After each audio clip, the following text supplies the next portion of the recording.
What the game? We're into 2,000 atmospheres here. In the bottom left, it's our blue Terran player playing for Psystorm Gaming. Currently first place in Group A, looking to defend. It's epic. His opponents playing for Team Alpha X. It is Max Angel, also known as Astrea. What a name.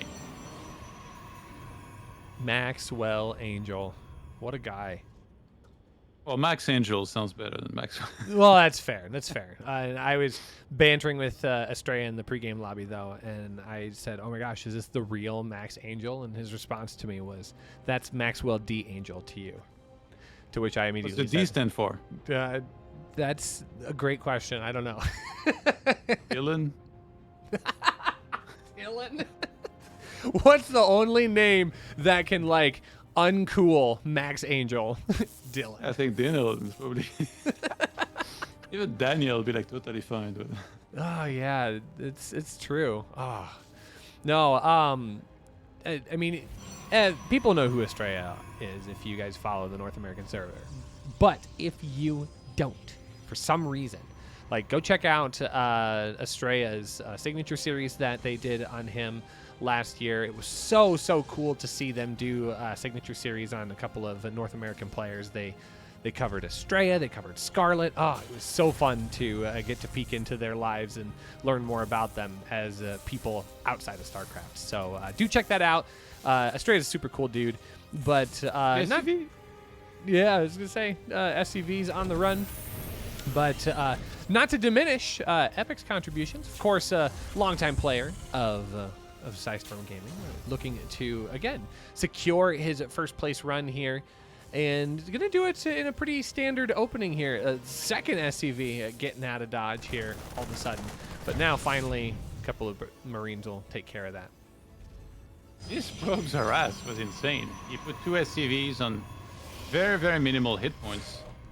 And one of them has 5 hit points, the other one 10. So if there's any follow-up aggression down the line, which there's going to be very often, those actually will be going down very quickly and easily. Super annoying, I gotta say. Like, if I was the Terran, I'd be tilted already. Astrea, though, with the Twilight Council opener, gateway at the expansion to help in wall off against run-bys down the line. And we'll see how aggressive he wants to get with this opener there. Yeah, it's going to be Blink immediately, so pretty standard opening, but this is a little less standard here. Lots of Marines coming out on the initial production tab here for Epic. He is going to prevent the Scout for the time being, but we don't even have, I mean, do we have any mines in production at this point? No, it's going to be a Cyclone. Yeah, might be looking to try and be aggressive with, you know, 1 Medivac, Marines, a Cyclone. Sometimes you can even, like, go down the ramp and unpower that gateway, core, and council. You're able to do that from there. So we'll see exactly how he wants to play with this. It's also very good defensively in the first place, like if you're not sure what's headed your way, because if we look at Epic's vision, he hasn't even been across the map. He's literally not seen a single thing other than what came to his side of the map, which was a probe and then an adept. So that tells him nothing about whether or not there may be something like an oracle headed this way. Well, I mean, it's going to be a blind read here that ends up working out for him at this point. Cyclone's kind of all out by itself. Although, yeah, I think it is trying to find that interception point if there were an oracle to come zooming along. But in Astrea's case right now, he's just going to double down on some Stalker production. The Blink is about 3/4 of the way done. And there's that Observer. So going to see an opportunity to maybe take advantage. Once again, 2,000 Atmospheres does have a big ledge here at the outskirts of that main base, but he's going to have to defend here at home first. Marines show up alongside the Cyclone. Does pop out the shield battery overcharge, Todd, and Epic's not going to get a whole lot done right away. Astrea feels like he can chase with that many Stalkers against Marines, but the Cyclones are now gonna chase him away. He actually dropped one here. And with the Robo Bay already being made, seems like he might want to go into Colossus quickly, perhaps? Unless he wanted to try and go for Disruptor, drop, something like that. It would be pretty fancy and reminiscent of when the Can was doing it all the time. It was an immortal for a moment, but it's going to be early Colossus.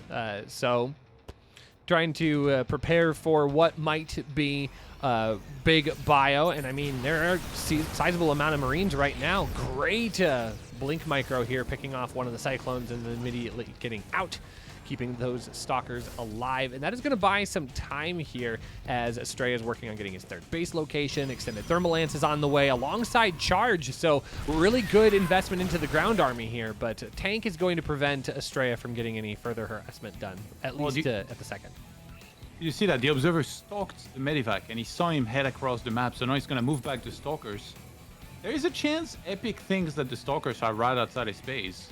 He needs to move out with the Marine and see that they are not there, because if he drops across the map and the Stalkers are in position to intercept, that would be quite bad. Look at this. He takes the control of the Zelnaga tower, and now he knows that the Medivac will most likely be at the top and he can go for the intercept. This is magnificent movement here and control by Astrea to be able to perhaps intercept this here in a few moments.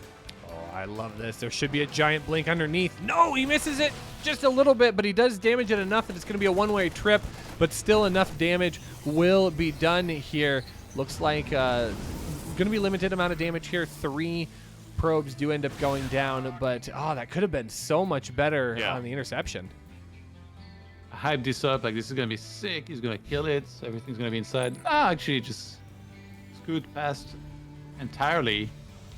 And now it's so irritating because you might have to leave some units there. Just like make sure you can fully zone this out, and then eventually it might drop and be like really annoying. You really have to respect this type of drop. If you leave no units nearby here as Astrea and those Marines drop, probes are going to start disappearing very, very quickly.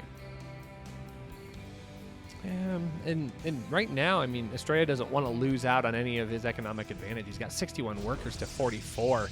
Doing a nice job of staying very loose on his army, so that way he can rotate as he needs to. But this medevac here is still just enough that he has to really think about it. One cannon, though, in the natural, that actually would be enough to kind of hold that back into place. Astrea does get a good scout here on this army moving out, which means that the medevac is going to be allowed to harass here, but the focus is going to be out on the center of the map. Tank's going to get sieged up into position. Extended Thermal Lance is done, and there are 3 Colossus, so Epic's got to be careful. He could easily lose a lot of his bio to these units. And Medivac dropped in the main here to try and distract Astrea, who swaps in Zealots. And Astrea did a very good job delaying the siege here. Perhaps he can go for a Nova, like a pre-fight Nova. Not underwhelming. He does snipe some of these Vikings, though. Very nicely done. Epic overextending here with the movement. Those tanks, if he spreads them out really well here, Epic's job should be to try and force the engagement as soon as possible. Astrea should be to delay it and then land some big Nova. Huge commitment. Bunkers at the front is building a wall. And it looks like that third base is going to be going down here. Yeah, I mean, Astrea just backed up a little bit too far and didn't give himself any engagement angles here. Suddenly now this Nexus is going to get knocked down. Now there is a third additional base on the way, so the economic impact will be lower than normal, but this is still very good positioning here for Epic. And he's going to just continue pushing forward here. The tank's slowly sieging up. There's just not enough positioning for these disruptors to really get on top of this army, so Epic's going to be able to continue to advance. Sending back SCVs at home. Novas is going to be the big threat here. When you have 3 Colossi and 3 disruptors like this, force fields start landing. Nova is going to connect onto a lot of this bio. Some of it was separated away from the rest of the army. It's going to die very quickly. The Vikings, can they clean up the Colossi?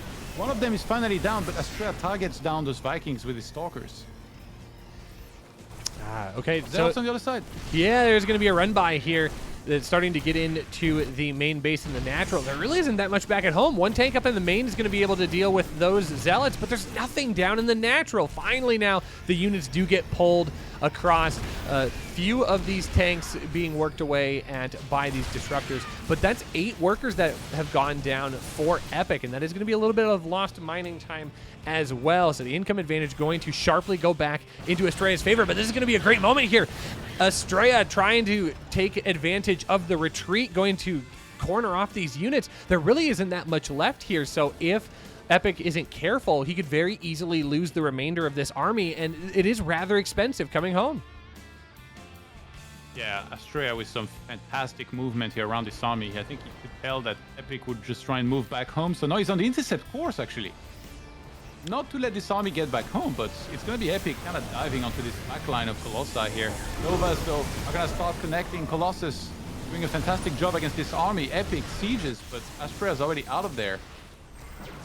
Now, a couple of these disruptors did get picked off, so that's not going to be as much as he's going to be able to utilize. I guess he only lost one. I could have sworn at least a couple went down, so this is a better situation for Astrea. But also, Todd, you want to say the line?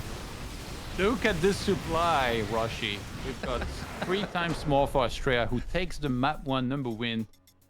Using the great mobility of his army here in comparison with the tanks that have to siege for them to be really effective, he pulled a Muhammad Ali. He was floating like a butterfly, stinging like a bee. Yeah, I can't think of a better way to sum that up. So, no, Astrea just very, very surgically took care of that one in game number 1. It felt like Epic had an opportunity to start bullying his opponent in, and maybe that was Astrea's idea. I mean, he looked at the fact that he had a 4th base going up, felt as if he could sacrifice the base at the 12 o'clock position, and once Epic kind of got too far forward, it made it more difficult for him to try and retreat, and Astrea had enough. He had exchanged just enough in the fight that he was able to push back and made it work for him in game number 1, and it felt very, very confident. He did a very good job delaying the push, and he stayed very patient. I love that he just took a new base and, you know, said, all right, you got to push further into like this tiny choke that you can basically never attack into. And once you have 2-3 disruptors, it's a whole new story to be able to attack into a Protoss player like this with a Terran army. So great play by him. I love the attempt by Epic. Maybe slightly better execution might have done it. Unfortunately, that one Medivac drop wasn't quite enough to do a lot of damage. Well, we didn't really see any Widow Mines in this game, so that could possibly be a change for Epic in game number 2 to utilize maybe a Widow Mine drop opening. But we'll have to see. If there's a map to do it on, Hardwire would definitely allow for some opportunity to do that successfully. So we'll have to see what Epic is willing to pull out of his back pocket. But we're going to go ahead and jump in to our 2nd game of this series. We're back in speedrun mode. Spawning top right of Hardwire. It's our red Protoss player playing for Alpha X. This is Astrea. His opponent in the blue, playing for Team Storm Gaming. It is Epic.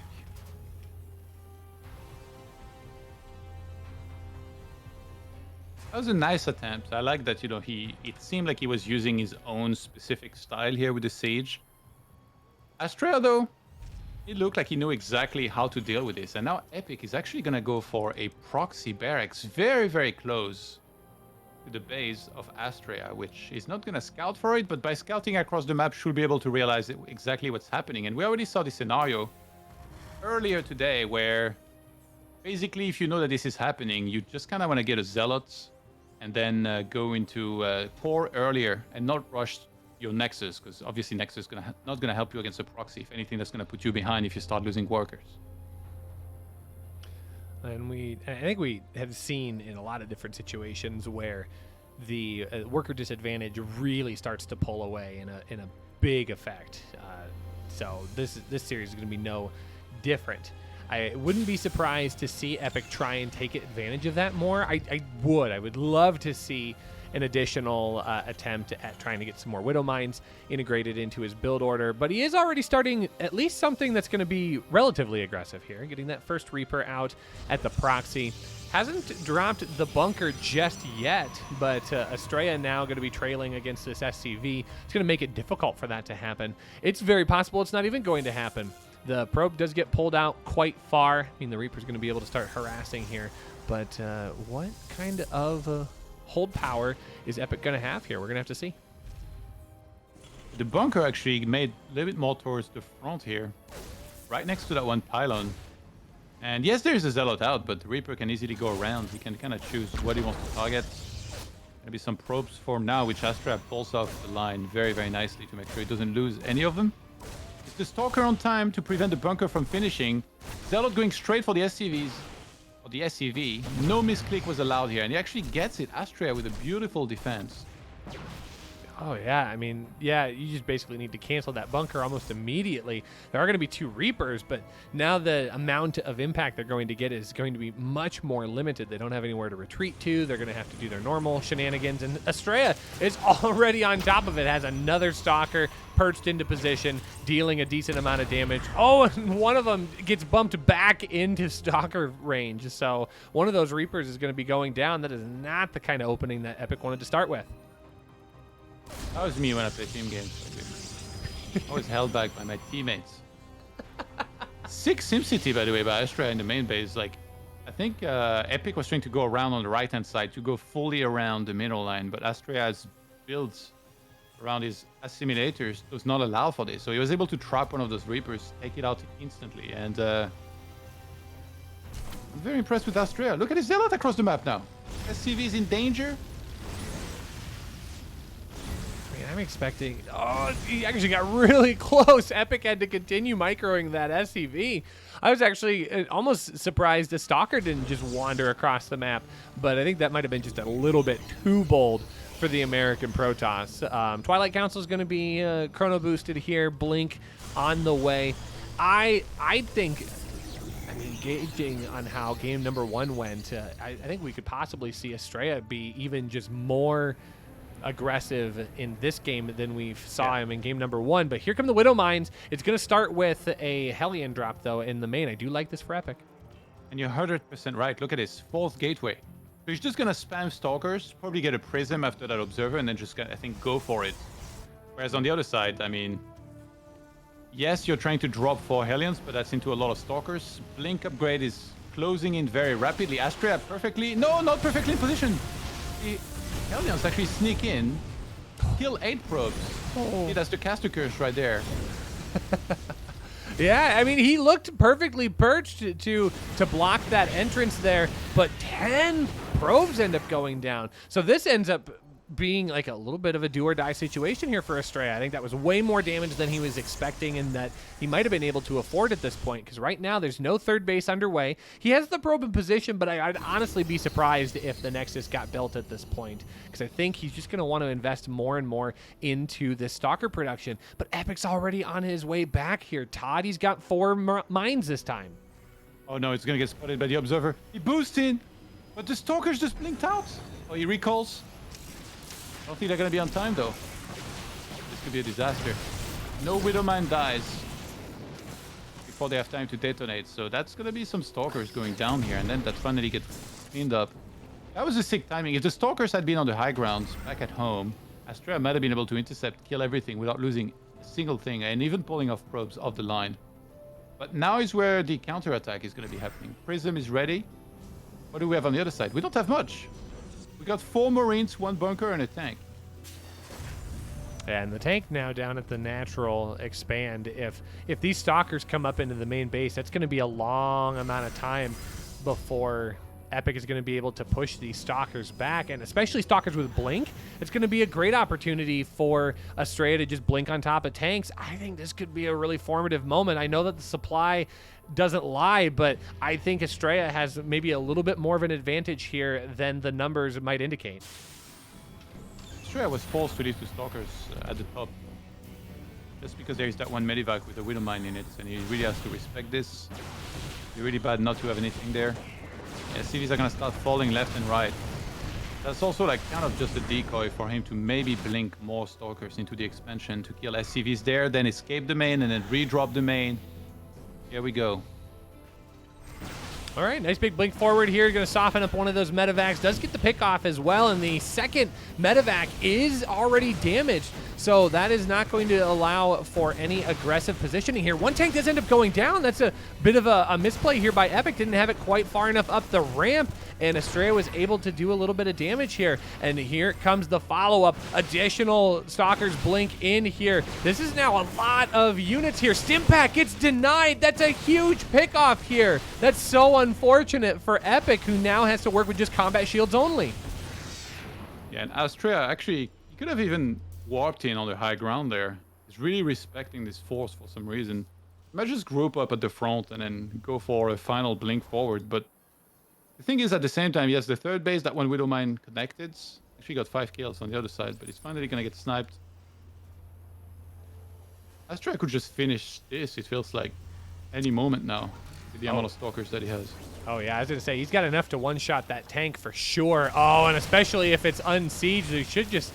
Oh, he is just respecting the snot out of this. He blinks backwards just to be safe. Warp Prism is going to come in and do a little punishing damage on the back side of this, but I'm surprised. There we finally go. The tank goes down, and suddenly Epic doesn't have a whole lot to really anchor this push in. The Warp Prism is going to bring in a depth. That's going to be great at taking out all of those bio units up in the main to defend. We're going to start seeing that SCV count go down for Epic, and the Stalker control is impeccable here, Todd. Yeah, and Astrea was so patient this game yet again. Adepts in the main base just wrecking that SCV line entirely. He could just go inside of the third base as well. I think he just doesn't realize it's there, or maybe he does, because there's the observer nearby. Yeah, Astrea almost feels like he's toying with his food here a little bit. He's just flexing his macro muscles, maybe getting ready for the next matches, taking this as practice. Fourth phase on the way. Oh, what's the old adage? Win ahead, get more ahead? Yeah. Well, now it's like not even getting more heads. Literally toying with his food, it was like. That's fair. That's fair. I mean, he might be waiting for Charge here. Charge is going to be finishing up in just a moment. Charge would absolutely help make quick work of this Bioforce right now. But Astrea has done just an impeccable amount of damage here. If we look at the units lost tab, it's almost 1,500 more minerals killed off. The gas count is also really, really strong for Astrea. Epic's got an opportunity here to try and move out, but a 5th base going down as well. Oh, Astrea, that's just a flex of the most BM kind. Yeah, that's a decent Bioforce here from Epic. He needs like the best fight of all time. He needs to activate like Maru mode, get like a perfect concave, kill the Colossus, and somehow then kite out of his mind for him to have a chance in this game. It's looking really, really difficult as Astrea, like the gap is gonna keep on widening supply-wise, and with his Colossi, with Guardian Shield, good luck actually taking those out. Yeah, Astrea got some good vision on the retreating army here. Now, there is additional production coming out for Epic. You made a good claim that the army is actually decently sizable. And it is. It's just a matter of whether or not it can keep up with the production cycles of Astrea. Oh, I love the Marauders here that are trying to chase down the Warp Prism. Very cute, very funny. Oh, that's a huge warp in. Is that going to be able to complete? It absolutely will. It was a one-way trip, but that's so many Zealots that will have to be dealt with. 11 workers have gone down, but look at the units here on the right-hand side. Oh, that is going to take down the Colossus as well, so this is a sizable amount of damage, but can he recover from 34 workers being killed? Todd, that's so many. Yeah, it's going to be really tough. Astrea was targeting his own Nexus for a second. I think there was a bit of a mistake somewhere in there. And on the left-hand side, everywhere that Epic goes, he gets intercepted, and there is exactly enough army to hold against him. That's because of the observers. Take a look at the vision from Astrea. He has pylons in the top left. On the right side, he has observers everywhere. Because of it, he reacts perfectly to everything and gets a 2-0 victory.